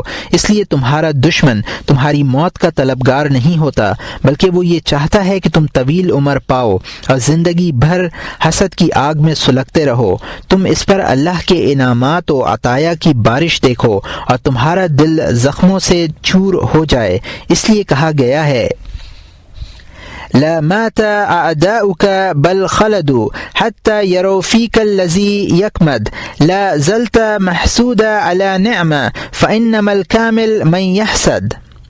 تیرے دشمن مرے نہیں بلکہ ہمیشہ رہیں تاکہ وہ تجھ میں وہ بات دیکھتے رہیں جو انہیں غمگین کرتی ہے۔ خدا کرے تیری نعمتوں پر ہمیشہ حسد کیا جائے۔ مرد کامل وہی ہوتا ہے جس سے لوگ جلتے ہیں۔ تمہارا دشمن تمہارے غم اور حسد سے جتنا خوش ہوتا ہے اتنا ہی وہ اپنی نعمتوں اور راحتوں سے خوش نہیں ہوتا۔ اگر اسے معلوم ہو جائے کہ اب تم حسد کے عذاب اور اس کی تکلیف سے نجات پا گئے ہو تو یہ بات اس کے لیے انتہائی رنج کا موجب ہوگی۔ اس سے معلوم ہوا کہ تم حسد کی جس آگ میں جلتے ہو اور تمہارا دل جس خلش سے بے چین رہتا ہے وہ تمہارے دشمن کی عین خواہش ہے۔ اگر غور کیا جائے تو معلوم ہوگا کہ حاسد اپنے نفس کا دشمن اور اپنے دشمن کا دوست ہوتا ہے، اس لیے کہ وہ ایسا کام کرتا ہے جس میں اس کی دنیا کا نقصان بھی ہے اور آخرت کا ضرر بھی، اور جس سے اس کا دشمن دنیا میں بھی فائدہ اٹھاتا ہے اور آخرت میں بھی اٹھائے گا۔ حاسد کو کیا ملا؟ وہ خالق مخلوق سب کے سامنے برا ٹھہرا، وہ اپنے حال اور مال ہر اعتبار سے بدبخت ہوا۔ محسود کی نعمت باقی رہی، حاسد کے چاہنے نہ چاہنے سے اس پر کوئی اثر نہیں ہوا۔ پھر تم نے اپنے دشمن کی مراد ہی پوری نہیں کی بلکہ دشمن انسانیت ابلیس کو بھی خوش ہونے کا موقع دیا ہے، اس لیے کہ جب وہ تمہیں علم، تقوی اور جاہ و مال کی نعمتوں سے محروم دیکھتا ہے جن کو تمہارے دشمنوں کے ساتھ مخصوص کیا گیا ہے تو اس بات سے ڈرتا ہے کہ کہیں تم اس سے محبت نہ کرنے لگو اور اس محبت کی وجہ سے ثواب میں شریک نہ بن جاؤ۔ اس لیے کہ جو شخص مسلمانوں کے خیر سے محبت رکھتا ہے وہ خیر میں شریک سمجھا جاتا ہے۔ چنانچہ اسی لیے اہل دین سے محبت کرنی چاہیے، اگرچہ اس محبت سے اکابر کے درجے تک نہیں پہنچا جا سکتا، البتہ محبت کرنے کا ثواب ضرور مل جاتا ہے۔ اس لیے ابلیس کو خوف ہوتا ہے کہ کہیں تم اللہ کے کسی بندے پر اس کے انعامات سے محبت نہ کرنے لگو اور محبت کا ثواب حاصل کرنے میں کامیاب نہ ہو جاؤ۔ چنانچہ وہ یہ چاہتا ہے کہ جس طرح تم خیر سے محروم ہو اسی طرح خیر کی محبت سے محروم ہو جاؤ۔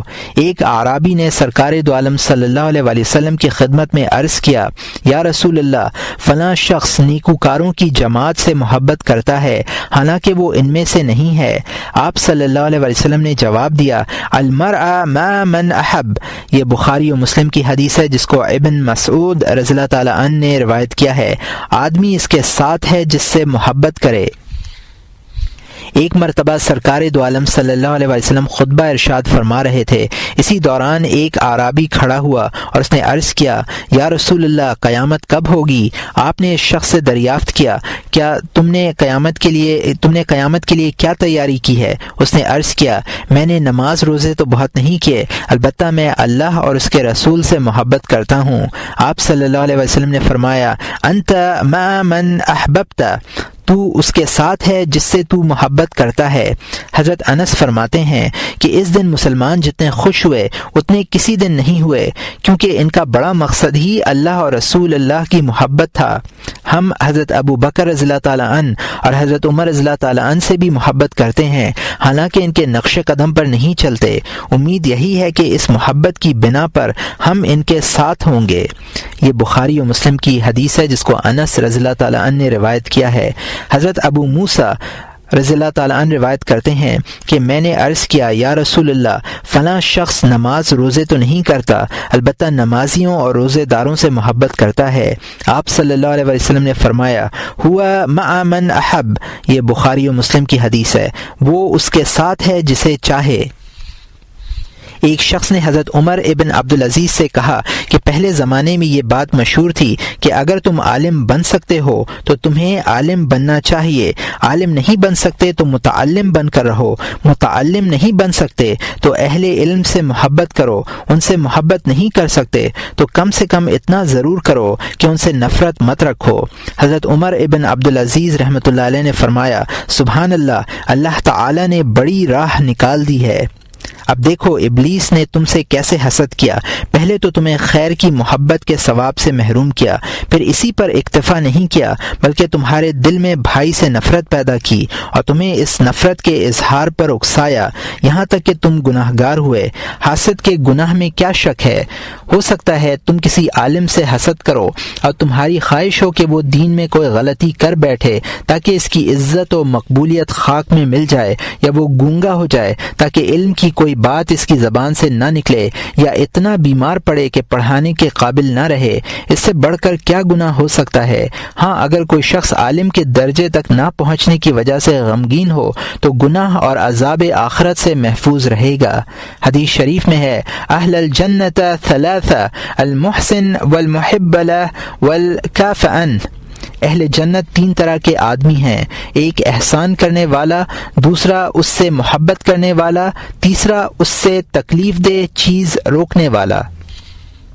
اور یہاں مترجم نے حاشیے میں لکھا ہے کہ اس کی اصل مجھے نہیں ملی، اور یہاں مترجم کا حاشیہ ختم ہوتا ہے، یعنی اس سے حسد کر کے اذیت نہ پہنچانے والا غور کرو، تمہیں ابلیس نے ان تینوں قسموں سے کس طرح دور کر دیا۔ اب تم اہل جنت میں سے بھی نہیں رہے، تم پر ابلیس کا حسد اثر انداز ہو گیا ہے، وہ تمہارے دشمن پر تو کیا اثر انداز ہوتا، تم خود اس کا نشانہ بن گئے۔ اے حاسد، اگر تجھ پر نیند یا بیداری کی حالت میں تیرا حال منکشف ہو تو دیکھے گا کہ تیرے ہاتھ میں تیر ہے اور رخ دشمن کی طرف ہے، تو نے اسے ہلاک کرنے کے ارادے سے تیر چھوڑا، لیکن وہ دشمن تک پہنچنے کے بجائے تیری طرف لوٹا اور تیری داہنی آنکھ میں پیوست ہو گیا۔ غضبناک ہو کر دوسرا تیر چلایا تو وہ بائیں آنکھ میں لگا، تیسری بار چلایا تو سر میں آ کر لگا اور اسے زخمی کر گیا۔ جب بھی تیر چلاتا ہے خود اس کا کوئی عضو نشانہ بنتا ہے، دشمن اپنی جگہ محفوظ ہے اور اس کے انجام پر ہنستا ہے، خوشی سے تالیاں پیٹتا ہے۔ یہ ہے محسود اور حاسد کا حال۔ حاسد کا حال تیر انداز سے بھی برا ہے، اس لیے کہ تیر سے صرف آنکھوں کا یا ظاہری اعضاء کا نقصان ہوتا ہے، جو اگر اس وقت ضائع نہ ہوتی تو موت سے ضائع ہوتی۔ حسد سے گناہوں کے تیر لگتے ہیں اور گناہ کا اثر اخروی زندگی میں بھی باقی رہتا ہے۔ کیا عجب ہے کہ یہ گناہ غضب الہی اور دوزخ میں داخلے کا موجب بن جائے۔ دنیا میں آنکھ ضائع ہو جائے، یہ اس سے بہتر ہے کہ آنکھ باقی رہے اور اس کی وجہ سے دوزخ کی آگ میں جلنا پڑے اور اور آگ کے شعلے اس آنکھ کو جلا کر خاکستر کر دیں۔ غور کیجئے اللہ تعالیٰ حاسد سے کس طرح انتقام لیتا ہے۔ اس کی خواہش تو یہ تھی کہ محسود سے نعمت زائل ہو جائے۔ محسود کی نعمت تو ختم نہیں ہوئی، خود اس سے نعمت چھین لی گئی۔ گناہ سے بچنا اور رنج و غم سے محفوظ رہنا بھی تو نعمت ہے۔ قرآن پاک میں ہے کہ برائی کرنے والوں کی برائی خود انہی پر لوٹتی ہے۔ وَلَا يَحِيقُ الْمَكْرَ السَّيِّئُ إِلَّا بِأَهْلِهِ۔ پارہ نمبر 22 رکوع نمبر 17 آیت نمبر 43۔ اور بری تدبیروں کا وبال حقیقی ان تدبیر والوں ہی پر پڑتا ہے۔ اکثر ایسا ہوتا ہے کہ حاسد دشمن کے لیے جس بات کی تمنا کرتا ہے خود اسی میں مبتلا ہو جاتا ہے۔ ایسا بہت کم ہوتا ہے کہ جو شخص دوسرے کی برائی چاہے خود اس میں مبتلا نہ ہو۔ چنانچہ حضرت عائشہ رضی اللہ عنہا فرماتی ہیں کہ میں نے حضرت عثمان رضی اللہ تعالیٰ عنہ کے لیے جس چیز کی تمنا کی وہ مجھ پر ضرور پڑی، یہاں تک کہ اگر میں ان کے لیے قتل کی تمنا کرتی ہوں تو قتل ہو جاتی۔ یہ نفس حسد گناہ ہے، اس سے ان چیزوں کا خیال کرنا چاہیے جو حسد کا باعث پیدا ہوتی ہیں، جیسے اختلاف، انکار حق، دشمن سے انتقام لینے کے لیے خواہش، فواحش کے سلسلے میں زبان اور ہاتھ کی آزادی۔ یہ وہ بیماری ہے جس میں پچھلی امتیں ہلاک ہوئی ہیں۔ حسد کے علمی علاج کی تفصیل یہ تھی، اگر انسان صاف ذہن اور حضور قلب کے ساتھ علاج کے علمی طریقوں پر غور کرے تو کوئی وجہ نہیں کہ اس کے دل میں حسد کی آگ بھڑکتی رہے۔ عقل مند کے لیے صرف اتنا جان لینا کافی ہے کہ حسد حاسد کے لیے مہلک، محسود کے لیے باعث مسرت، رب کریم کے غضب کا سبب اور اس کی زندگی کے مزے کو مقدر کرنے والا ہے۔ حسد کا علمی علاج یہ ہے کہ جو کچھ حسد چاہے اس کے خلاف کرے، خواہ وہ بات قولی ہو یا فعلی۔ چنانچہ اگر جذبہ حسد اس سے یہ تقاضا کرتا ہے کہ وہ محسود کی مذمت کرے تو اسے چاہیے کہ وہ اپنی زبان کو اس کی مدح و تعریف کا مکلف بنائے۔ اگر حسد دشمن سے تکبر کرنے پر آمادہ کرے تو اپنے نفس کو اس کے سامنے متواضع رکھے اور دشمن سے معذرت کرنے کا التزام کرے۔ اگر عطا و انعام سے روکے تو اس میں زیادتی کرے۔ اگر اس میں تکلف سے بھی کام لیا اور دل پر جبر کرنا پڑا تب بھی کوئی مذائقہ نہیں۔ محسود کو معلوم ہوگا کہ تو وہ خوش ہوگا اور محبت کرنے لگے گا، اور جب اس کی طرف سے محبت ہوگی تو حاسد بھی محبت کرنے پر مجبور ہوگا۔ باہمی محبت سے موافقت پیدا ہوگی اور اتفاق ہی سے حسد کا مادہ ختم ہوتا ہے۔ تواضع، تعریف اور نعمت پر اظہار مسرت سے منعم علیہ کا دل کھچ آتا ہے، وہ غلام بن جاتا ہے اور مہربانی سے پیش آنے لگتا ہے اور یہ چاہتا ہے کہ وہ بھی اسی طرح اچھا سلوک کرے جیسا اس نے کیا ہے۔ پھر یہ احسان اول احسان کرنے والے کی طرف لوٹتا ہے اور اس کے دل کو خوش کر دیتا ہے۔ پہلے اس نے احسان کرنے میں تکلف سے کام لیا تھا، اب وہ اس کی عادت اور مزاج بن جائے گا۔ تمہیں شیطان کا یہ فریب اس راستے سے ہٹانے میں مؤثر نہ ہونا چاہیے کہ اگر تم نے محسود کے سامنے تواضع کی اور اس کی تعریف کی تو وہ تمہیں عاجز، ذلیل، منافق یا خوفزدہ تصور کرے گا۔ شیطان اسی طرح فریب دے کر انسان کو ہلاک کرتا ہے۔ دشمن کے ساتھ خوش خلقی سے پیش آنا، خواہ وہ طبعی طور پر ہو یا بتکلف، عداوت کے مادے کو ختم کر دیتا ہے اور جانبین کے دلوں میں ایک دوسرے کے لیے محبت پیدا ہو جاتی ہے اور وہ حسد کے تکلیف و عذاب سے راحت پاتے ہیں۔ یہ حسد کی دوائیں ہیں، ان کے نفع سے انکار نہیں کیا جا سکتا، البتہ دلوں کے لیے ان کا ذائقہ تلخ ہے، لیکن تلخ دوا ہی زیادہ نفع بخش اور مفید ہوتی ہے۔ جو شخص دوا کی تلخی پر صبر نہیں کرتا وہ شفا کی حلاوت نہیں پاتا۔ اس تلخی کا برداشت کرنا اس وقت آسان معلوم ہوگا جب وہ علاج کے علمی اور عملی طریقوں پر غور کر لے گا اور یہ سمجھے گا کہ اللہ تعالیٰ کے حکموں پر راضی رہنا، اس کے ثواب کا طالب بننا ہی عین سعادت ہے۔ یہ سوچنا کہ عالم میں کوئی چیز میرے خلاف نہ ہونی چاہیے کہ عالم میں کوئی چیز میرے خلاف نہ ہونی چاہیے، اور یہ کہ کسی چیز کا خلاف ہونا نفس کی عزت کے منافی ہے، سراسر جہالت ہے۔ اگر یہ بات دل میں راسخ ہو گئی تو اس کا نتیجہ یہی نکلے گا کہ وہ اپنے دشمنوں کی موت کا خواہاں ہوگا تاکہ مخالفت کا نام بھی باقی نہ رہے، اور یہ چاہے گا کہ کوئی بھی چیز میرے منشا و مراد کے خلاف نہ ہو، سب کام میری خواہش کے مطابق ہو، حالانکہ ایسا ہونا ممکن نہیں ہے۔ بالآخر اپنی ناکامی پر دشمنوں سے حسد کرے گا اور انجام میں رسوائی اور ذلت ہاتھ آئے گی۔ اس ذلت سے بچنے کے دو طریقے ہیں، ایک یہ کہ جو تم چاہو وہ ہو جائے، اور دوسرا یہ کہ جو کچھ ہو وہ تمہاری خواہش بن جائے۔ پہلا طریقہ اپنے اختیار میں نہیں ہے اور نہ اس میں تکلف اور مجاہدے کی گنجائش ہے، البتہ دوسرے طریقے میں مجاہدے سے کام چل سکتا ہے، اور مشق و ریاضت کے ذریعے ایسا ہونا ممکن ہے کہ آدمی کا دل ارادہ خواہش سے خالی ہو جائے اور خود کو مشیت ایزدی کے تابع کرے۔ اس طریقے کا حاصل کرنا عاقل و دانا کے لیے ضروری ہے۔ یہ اجمالی علاج ہے۔ جہاں تک تفصیلی علاج کا تعلق ہے وہ انشاءاللہ آنے والے صفحات میں مذکور ہوگا۔ حسد کے جتنے اسباب بیان کیے گئے ہیں وہ سب مستقل بیماریاں ہیں، اور شریعت میں ہر سبب کا علاج موجود ہے۔ ہر سبب کا علاج انشاءاللہ اپنے اپنے موقع پر بیان کیا جائے گا، کیونکہ حسد کا مادہ یہی امراض ہیں، اور کوئی بھی مرض اس وقت تک ختم نہیں ہوتا جب تک اس کا مادہ باقی ہے۔ البتہ جو شخص علم و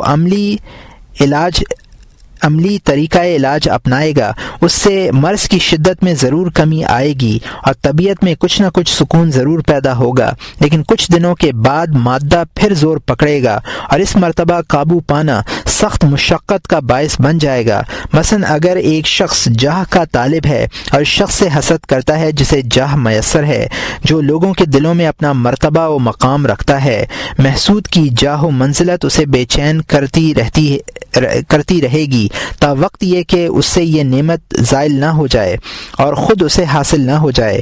یہ بے چینی زبان اور ہاتھ کے ذریعے ظاہر بھی ہوگی۔ اگر اظہار پر قابو پا بھی لیا تو یہ ممکن نہیں کہ دل میں حسد نہ رہے۔ جب تک اس حسد کے سبب یعنی جاہ کا علاج نہ ہوگا، دل میں محسود کے لیے غلط جذبات باقی رہیں گے۔ حسد کی وہ مقدار جس کا دل سے دور کرنا واجب ہے۔ ایذا دینے والے سے نفرت کرنا طبعی تقاضا ہے۔ اگر تمہیں کوئی ایذا پہنچائے تو یہ ممکن نہیں ہے کہ تم اس سے اظہار ناراضگی نہ کرو یا دل سے اسے برا نہ مانو، یا اس پر کوئی نعمت نازل ہو اور تم برا نہ سمجھو۔ تمہارے نزدیک اس کی بری حالت اور اچھی حالت دونوں یکساں نہیں ہو سکتی، بلکہ تم اپنے دل میں ان دونوں حالتوں کے درمیان فرق محسوس کرنے پر مجبور ہو۔ شیطان اسی مجبوری سے فائدہ اٹھا کر تمہیں حسد کی طرف کھینچتا ہے۔ اب اگر شیطان مؤثر ثابت ہو گیا اور تم اپنے قول یا فعل سے حسد کرنے لگے تو گناہگار ٹھہرو گے، اور اگر اپنے ظاہر کو حسد سے بالکلیہ دور رکھا لیکن دل سے یہ چاہتا رہے کہ کسی طرح اس کی نعمت زائل ہو جائے اور تم اپنی اس خواہش کو برا بھی نہیں جانا، تب بھی گناہگار ہو گئے، اس لیے کہ حسد قلب کی صفت ہے، صفت فعل نہیں ہے، جیسا کہ قرآن کریم میں ارشاد فرمایا گیا ہے لا یجدون فی صدورہم حاجۃ مما اوتوا، پارہ نمبر 28 رکوع نمبر 4 آیت نمبر 9، اور نہیں پاتے اپنے دلوں میں تنگی اس چیز سے جو انہیں ملی۔ ایک جگہ فرمایا وَدُّوا لَوْ تَكْفُرُونَ كَمَا كَفَرُوا فَتَكُونُونَ سَوَاءً، پارہ نمبر 5 رکوع نمبر 9 آیت نمبر 79، چاہتے ہیں کہ تم بھی کافر ہو جاؤ جیسے وہ ہوئے، پھر سب برابر ہو جاؤ۔ ایک جگہ ارشاد فرمایا ان تمسسکم حسنۃ تسوہم، پارہ نمبر 4 رکوع نمبر 3 آیت نمبر 120، اگر تمہیں کچھ بھلائی ملے تو ان کو بری لگے۔ غیبت اور جھوٹ کی طرح حسد کی بنا پر اعمال سرزد ہوتے ہیں، وہ عین حسد نہیں ہوتے، بلکہ حسد کا محل قلب ہی ہوتا ہے۔ نہ کہ اعضاء و جوارح۔ البتہ دل کا حسد ان امور میں سے نہیں ہے جن کا تعلق حقوق العباد سے ہو اور جن کا معاف کرانا ضروری ہو، بلکہ یہ تمہارے اور اللہ تعالیٰ کے درمیان معصیت ہے۔ معاف کرانا ان مواقع پر واجب ہے جہاں اسباب کا ظہور اعضائے ظاہری پر ہو۔ اب اگر تم ظاہری اعضاء پر حسد کو ظاہر نہ ہونے دو اور نفس کو بھی اس کی حالت کی بنا پر برا سمجھو کہ وہ خواہ دوسرے کی نعمت کا زوال چاہتا ہے، گویا تم اپنی طبیعت کے اس رجحان کو برا سمجھتے ہو اور دوسرے کی نعمت کا زوال چاہنے کی بنا پر نفس کی مذمت کرتے ہو۔ یہ مذمت عقل کی جہت سے ہے۔ اس صورت میں تم اپنا فرض پورا کر چکے ہو۔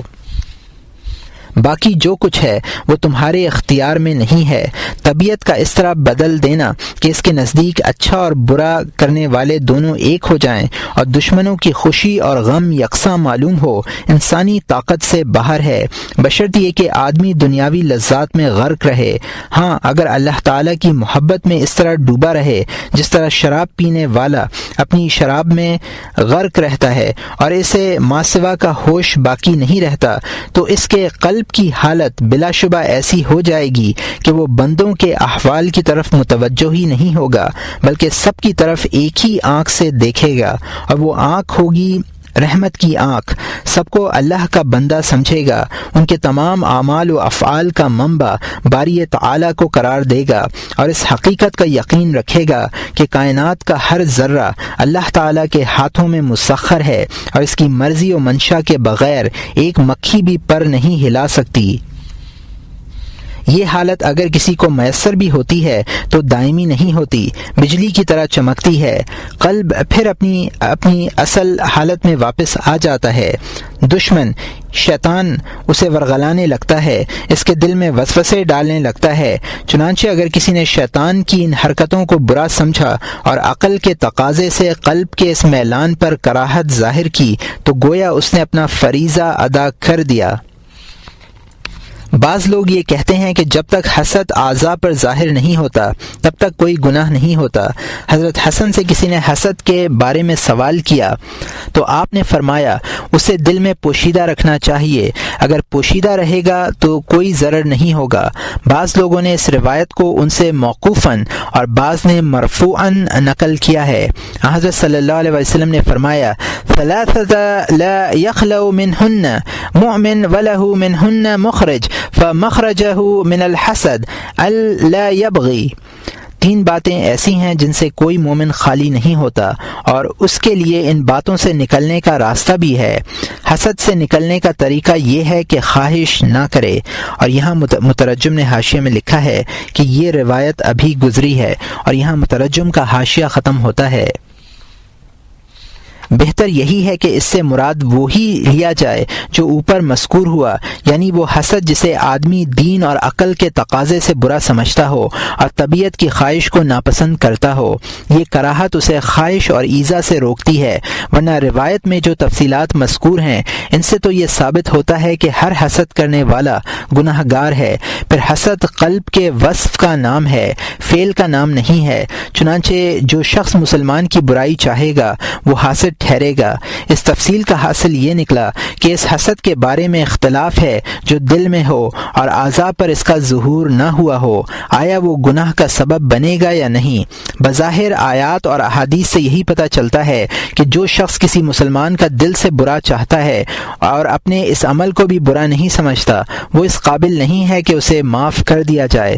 اس سے یہ بھی معلوم ہوا کہ دشمنوں کے ساتھ آدمی کی تین حالتیں ہوتی ہیں، ایک یہ کہ اپنی طبیعت سے مجبور ہو کر ان کا برا چاہے، لیکن عقل یہ کہتی ہے کہ کسی مسلمان کا برا چاہنا اچھا نہیں ہے۔ دل قابل مذمت ہے کہ وہ اس طرح کے رسوا کن خیالات کا مرجع بنا ہوا ہے، اور وہ یہ بھی چاہتا ہو کہ کسی طرح دل کی یہ حالت باقی نہ رہے، وہ کسی سے حسد نہ کرے اور کسی کا برا نہ چاہے۔ حسد کی یہ قسم معاف ہے، اس لیے کہ آدمی کے اختیار میں اس سے زیادہ کچھ نہیں ہے۔ دوسری حالت یہ ہے کہ دل میں یہ خواہش ہو کہ دشمن کی نعمت زائل ہو جائے، اسے تکلیف پہنچے تو خوش ہو، اور اعضاء کے ذریعے یا زبان کے ذریعے اس خوشی کا اظہار بھی کرے تو یہ حسد قطعاً ممنوع ہے۔ تیسری حالت ان دونوں حالتوں کے بین ہے، یعنی دل میں حسد ہو اور عقل اسے مکروہ بھی نہ سمجھتی ہو اور نہ دین کے زور سے اس پر نکیر ہو، البتہ اعضاء حسد کی اطاعت سے محروم ہوں۔ یہ تیسری حالت مختلف فی ہے۔ ظاہر بات یہی ہے کہ اس حسد سے بھی آدمی گناہگار ہوتا ہے۔